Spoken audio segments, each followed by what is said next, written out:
Sa kaugnay na balita, binawi na ang itinaas na tsunami warning sa mga lugar sa Davao ilang oras pagkatapos tumama ang malakas na lindol dito ngayong Biyernes.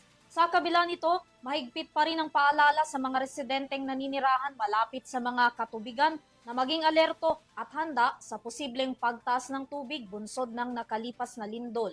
Narito ang aking report.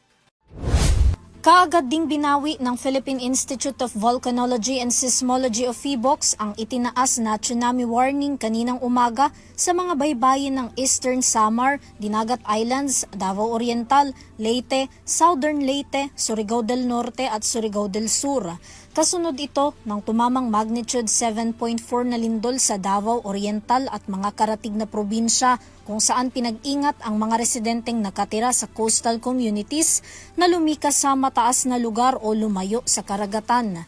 Sa kabila ng pagkansela ng PHIVOLCS sa banta ng tsunami, nagpaalala naman ang Department of Health o DOH na tandaan pa rin ang mahalagang senyales ng pagkakaroon ng tsunami gaya ng hindi normal na biglaang pag-atras ng tubig sa karagatan. Kakaibang tunog na parang may papalapit na alon at halos hindi na makatayo ng maayos dahil sa lakas ng lindol. Pinapayuhan din ng National Disaster Risk Reduction and Management Council o NDRRMC at Office of the Civil Defense o OCD na sakali mang itaas muli ang tsunami warning, agad na lumikas ang mga residente na nasa ilalim nito.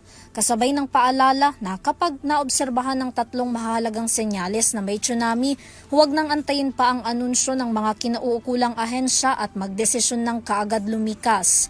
Ipinahahanda rin ng DOH ang emergency go bag na may lamang pagkain, toiletries, first aid at iba pang kagamitan na kakailanganin sa kanilang paglikas. Para sa EuroTV News, Vanessa Cleofas sumasaludo sa bawat Pilipino.